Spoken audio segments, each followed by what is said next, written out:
सभापती महोदय, सन्माननीय सदस्य मिलिंदजी नार्वेकर यांनी ही लक्षवेधी मांडलेली आहे। आता त्यांनी स्पेसिफिक प्रश्न विचारले की ज्या ठिकाणी मानवाला वावर करण्यास मनाई आहे अशा ठिकाणी हे विष घेऊन कसे लोक गेले। सभापती महोदय, आज राज्याच्या 21% जमिनीचा भाग हा वनाचा भाग आहे। जरी वन विभागाचे वनरक्षक, वनपाल, RFO, DFO असली तरी सुद्धा क्षेत्रफळ लक्षात घेता जी अधिकाऱ्यांची मजुराची संख्या इतकी कमी आहे की प्रतिबंधित क्षेत्रात सुद्धा लोक जातात, ते काही चुकीच्या गोष्टी करतात, त्याच्यानंतर गोष्टी आढळून येतात, त्याच्यावर तक्रारी होतात। बाब अशी खरी आहे की काही ठिकाणी जाण्यास मनाई आहे, परंतु गेले। ज्या ही घटना घडल्या सभापती महोदय, अमरावती येथील मेलघाट व्याघ्र प्रकल्पाअंतर्गत सिपना वन्यजीव विभागातील चौराकुंड वनपरिक्षेत्राचे आता क्षेत्रफळ आहे 15,270 हेक्टर। सदर वनपरिक्षेत्रात गाभा क्षेत्रात 1 गाव व बफर क्षेत्रात 6 गावे आहेत।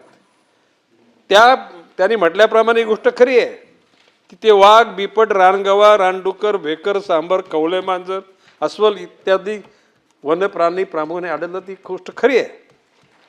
या ठिकाणी 22/5/2026 रोजी चौराकुंड वनपरिक्षेत्रातील उत्तर अंजन ढळप वर्तुळातील उत्तर बालूर नियत क्षेत्र वनखंड 585 तिथे 3 रानगवा आणि 1 बेडकी मृत झालेली आढळली।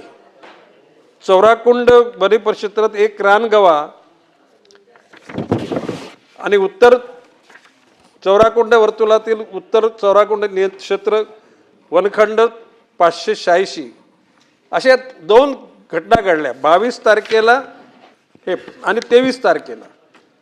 एकूण याच्यामध्ये खवले मांजर, भेंडकी, माकडं अशा स्वरूपाच्या प्राण्यांना विष देण्यात आलं, ही पण गोष्ट खरी आहे।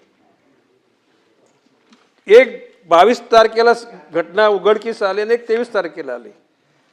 काही प्राण्यांचे तर इतके अवयव कुजले होते की ती तपासणी करण्यास योग्य सुद्धा राहिले नव्हते, परंतु सिपना वन्यजीव विभाग यांच्याकडून क्षेत्र संचालक मेलघाट व्याघ्र प्रकल्प अमरावती यांनी 24/5/26 रोजी सादर करण्यात आला होता। संचालकांनी त्या ठिकाणी भेट दिली आणि त्यामध्ये तपास करण्याचे निर्देश दिले गेले। त्या ठिकाणी एका संशयिताला अटक केल्यानंतर त्यांनी कबुली दिली की मी हे असं कृत्य केलेलं आहे आणि त्याच्याबरोबर आणखी 4 लोक होते। एकूणच सकृतदर्शनी जो अहवाल आलाय त्याच्यामध्ये विष देण्यात आलेले सत्य झालेले आहे। आता अजून डिटेल त्याच्याविषयीचा रिपोर्ट येणं बाकी आहे आणि भविष्यकालामध्ये अशा प्रकारच्या गोष्टी घडू नयेत म्हणून सतर्कता बाळगली जात आहे। सॅटेलाइटच्या माध्यमातून सुद्धा त्या ठिकाणी माहिती घेण्याचा प्रयत्न केला गेला आहे। वनरक्षकाच्या बरोबरच सभोवतालच्या असलेल्या नागरी वस्तीतल्या लोकांची सुद्धा सुसंवाद ठेवून त्यांच्याकडून सुद्धा माहिती मिळवली जाते आहे आणि भविष्यकालामध्ये अशा गोष्टी घडणार नाहीत याच्या स्वरूपाचे निर्देश देण्यात आलेले।